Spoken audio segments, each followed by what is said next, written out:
आज की क्लास में हम लोग दर्पणों की पहचान करना सीखेंगे। सबसे पहले मैं आपको बता दूं कि दर्पण के बारे में थोड़ा सा, और ऐसे तो मैंने इसको लिखवा दिया भी है और पढ़ा भी दिया है।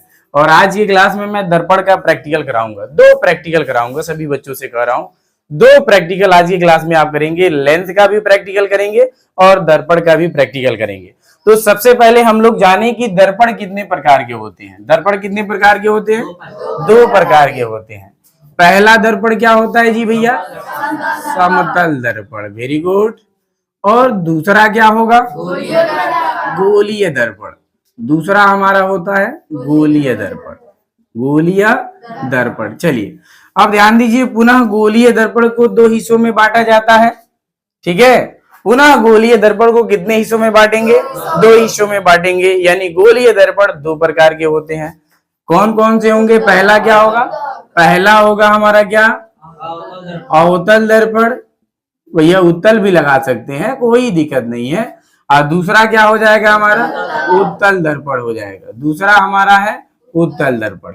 फिर समझिएगा, बहुत से बच्चे अक्सर गलतियां कर देते हैं। बच्चों से पूछा जाता है, मैं ही कई बार बच्चों को टेस्ट लेने के लिए जाता हूँ पढ़ाने, तो पूछ देता हूँ कि बताइए दर्पण कितने प्रकार के होते हैं। बहुत से ऐसे बच्चे हैं तुरंत खड़े होते हैं और बोलते हैं सर 2 प्रकार के। मैं बोलता हूँ कौन कौन से? तो कहते हैं उत्तल और अवतल, जो सरासर गलत बताते हैं। पहले आपको कहना है कि दर्पण हमारे 2 प्रकार के होते हैं। ठीक है, कौन कौन से? समतल दर्पण और कौन सा? गोलीय दर्पण। अब याद रहे, गोलीय दर्पण 2 प्रकार के होते हैं। कौन कौन से? अवतल दर्पण और कौन सा? उत्तल दर्पण। बेटा आज के क्लास में हमें इसका प्रैक्टिकल करना है, अवतल दर्पण का और किसका? उत्तल दर्पण का और किसका? समतल दर्पण का। अब प्रैक्टिकल में मैं क्या बताने वाला हूं, पहले आप लोग को बता दूं। प्रैक्टिकल इसका होता है, 2 तरह के प्रैक्टिकल इस पे आते हैं, अवतल दर्पण, उत्तल दर्पण और समतल दर्पण में। जैसे क्या किया जाएगा, टीचर बंधु आपको अवतल दर्पण, उत्तल दर्पण और समतल दर्पण दे देंगे, और देने के बाद या टेबल पे रख देंगे और बारी बारी से एक एक बच्चे को बुलाया जाता है और कहा जाता है कि चलो इसको स्पर्श करो, इसको छुओ, उठाओ, अपने हाथों में लो और स्पर्श करके हमें यह बताओ कि यह कौन सा दर्पण है, उत्तल है, अवतल है, समतल है। ऐसे करके आपको बताना है। इसमें 2 तरह के प्रैक्टिकल आते हैं। एक तो होता है प्रतिबिंब को देखकर बता देना, प्रतिबिंब को देखकर बता देना कि वह किस टाइप का दर्पण है, अवतल दर्पण है, उत्तल दर्पण है कि समतल दर्पण है। और एक होता है स्पर्श करके, माने छू करके बताना कि वह किस टाइप का दर्पण है, अवतल दर्पण है कि उत्तल दर्पण है कि समतल दर्पण है।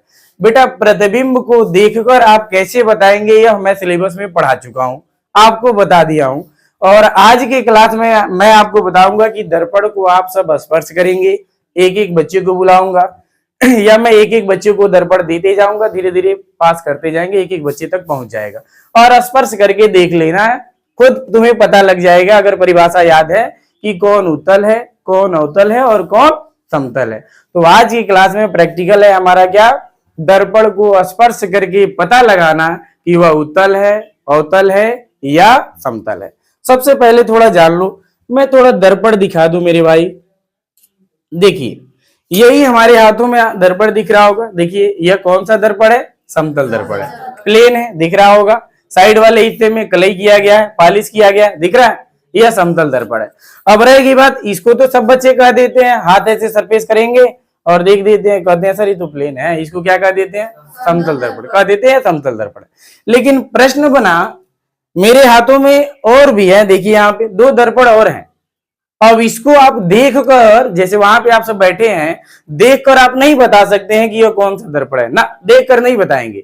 जब तक आप इसको स्पर्श नहीं करेंगे, यानी अपनी हाथों में लेंगे नहीं, इसको छुएंगे नहीं, तब तक आपको नहीं पता चलेगा कि यह किस टाइप का दर्पण है। भाई इसको आपको स्पर्श करना पड़ेगा। जब स्पर्श करेंगे तो दोनों में अंतर दिखेगा। अंतर क्या है? एक दबा हुआ है और एक उठा हुआ है। अभी बताऊंगा दबे हुए का सेंस क्या है और उठे हुए का सेंस क्या है, अभी मैं बताऊंगा दोनों का अर्थ क्या होता है। तो यही हाथ में लोगे तो पता चलेगा, एक दबा है और एक क्या है? उठा हुआ है। और इसको जब हाथ में लोगे तो क्या है? ऐसे ही देखो यार, कोई प्लेन है, देखो यार समतल है, देख रहे हो, तो इसको कह दिए समतल दर्पण।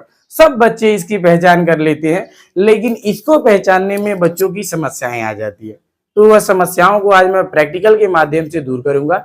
और परिभाषा मैं पहले बता दिया हूं, एक बार और बता के फिर आगे बढ़ा रहा हूं। ठीक है, तो चलिए ध्यान दीजिए सभी लोग।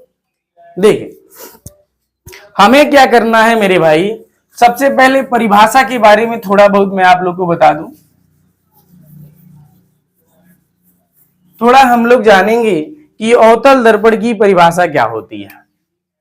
थोड़ा हमें जानना है अवतल दर्पण किसे कहते हैं, अवतल दर्पण। उसके बाद क्या भैया, हमें जानना है उत्तल दर्पण किसे कहते हैं, कि उत्तल दर्पण क्या है। याद कीजिए मैंने आपको बताया था अवतल दर्पण में, पहले फिगर बना दे रहा हूं। देखिए हमने इस टाइप का फिगर बनाया था, साइड वाले हिस्से को हमने ऐसे कलई कर दिया था, याद है आप सबको।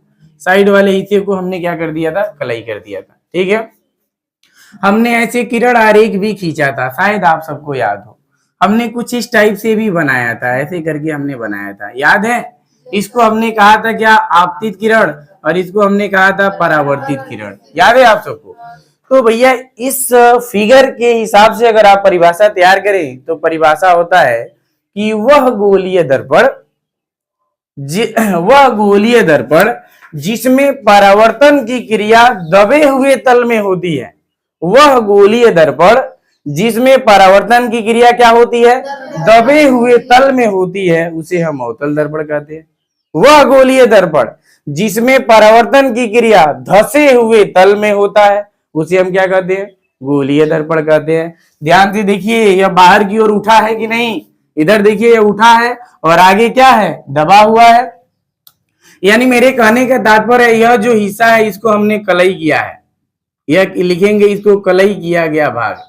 क्या लिखेंगे, कलई किया गया भाग, यह कलई किया गया है सभी बच्चे देखिए। और यह देखिए जो दबा हुआ पृष्ठ है, यहां से देखिए, इसको हम कहते हैं क्या, परावर्तक पृष्ठ। इसको क्या कहते हैं, परावर्तक पृष्ठ।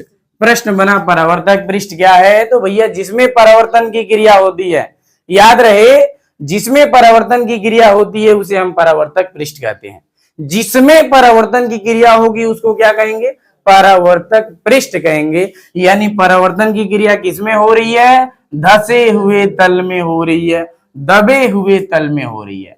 ठीक है, तो जो अंदर की ओर धसा हो और बाहर की ओर क्या हो, उठा हो, उभरा हो, जो अंदर की ओर धसा हो और बाहर की ओर क्या हो, उभरा हो, उठा हो, उसे क्या कहेंगे भैया, क्या कहेंगे, उसे हम अवतल दर्पण कहेंगे। क्या कहेंगे, अवतल दर्पण। या ऐसे कह दो कि जिसमें परावर्तन की क्रिया दबे हुए तल में होती है उसे हम क्या कहते हैं, अवतल दर्पण। उत्तल दर्पण में देखो, उत्तल दर्पण का कुछ फिगर हमने इस टाइप से बनाया था और इसके दबे हुए तल को, अंदर वाले हिस्से को हमने कलई किया था, शायद आप सबको याद होगा। याद है, हमने कुछ ऐसे किरण आरेख खींचा था, प्रकाश की किरण ऐसे आई या टकरा के ऐसे गई, ऐसे ही गई थी बेटा, हमने ऐसे किरण आरेख बनाया था, शायद आपको याद होगा।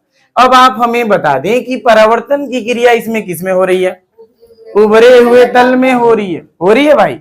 यानी इसमें परावर्तन की क्रिया धसे हुए तल में हो रही थी, इसमें परावर्तन की क्रिया उभरे हुए तल में हो रही है, उठा हुआ जो तल है उसमें हो रही है।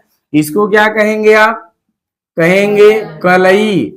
इसको कहेंगे कलई किया गया भाग, कलई किया गया भाग। और इसको क्या कहेंगे आप लोग बताएं, इसको क्या कहेंगे, परावर्तक पृष्ठ। अभी हमने बोला परावर्तक पृष्ठ किसे कहते हैं, तो जिसमें परावर्तन की क्रिया हो उसे परावर्तक पृष्ठ कहते हैं। कोई डाउट, अब आप समझ जाएंगे। अब जब अपनी हाथों में आप लेंगे इसको तो तुरंत समझ में आ जाएगा। देखिए मैं आपको बता रहा हूं, समझिएगा। यह जो हिस्सा है, अब पता नहीं आप लोग को दिखने से महसूस हो रहा है कि नहीं, हाथ में लेंगे तो पता चल जाएगा। यह जो हिस्सा है यह अंदर की ओर दबा है, अभी मैं दे रहा हूं आप लोग को, पहले समझा दूं। यह जो हिस्सा है अंदर की ओर क्या है, दबा है, यानी कलई किया हुआ भाग कहाँ है, दबे हुए तल में है।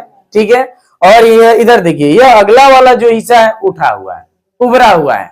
तो हमने कहा कि जिसमें उभरे हुए पृष्ठ में परावर्तन की क्रिया होती है उसको क्या कहेंगे, उभरा यह नु है जी, उत्तल दर्पण होगा। फिगर देखिए, हमने बोला कलई इसमें कहा किया गया है, दबे हुए तल में, कलई कहाँ किए गए हैं, दबे हुए तल में। इसको जब स्पर्श करेंगे नु, अभी छुएंगे तो महसूस होगा ये अंदर की ओर धसा है, अंदर की ओर धसा हुआ पृष्ठ में देखिए कलई किया गया है। और परावर्तन की क्रिया किसमें है, उभरे हुए तल में, आई उठा हुआ है, उभरा हुआ है। अभी दे रहा हूं, आप लोग एक एक करके देखेंगे। इसमें ध्यान दीजिएगा, इसमें जो है परावर्तन की जो क्रिया है, आई देख रहे हैं परावर्तक जो पृष्ठ है वो अंदर की ओर दबा है, और है कलई किया जो भाग है वो उभरा हुआ है। तो इसमें देखिए कलई किया हुआ भाग क्या है, उभरा हुआ है। कलई किया हुआ हिस्सा क्या है, उभरा हुआ है। परावर्तन की क्रिया जिसमें हो रही है, जिस पृष्ठ में, वो क्या है, धसा हुआ है। तो अब आप खुद देख लेंगे कौन धसा है कौन उभरा है।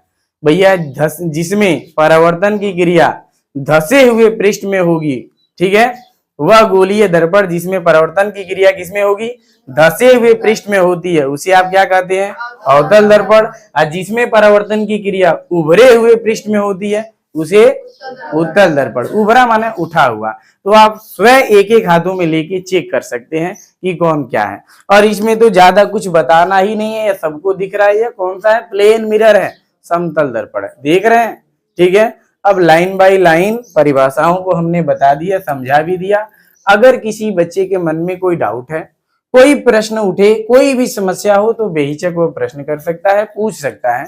और सभी बच्चों को मैं एक एक करके दे रहा हूं, पास कर दीजिए, पीछे तक बढ़ा दीजिए और समझ में आ जाएगा, देख लेंगे अच्छे तरीके से।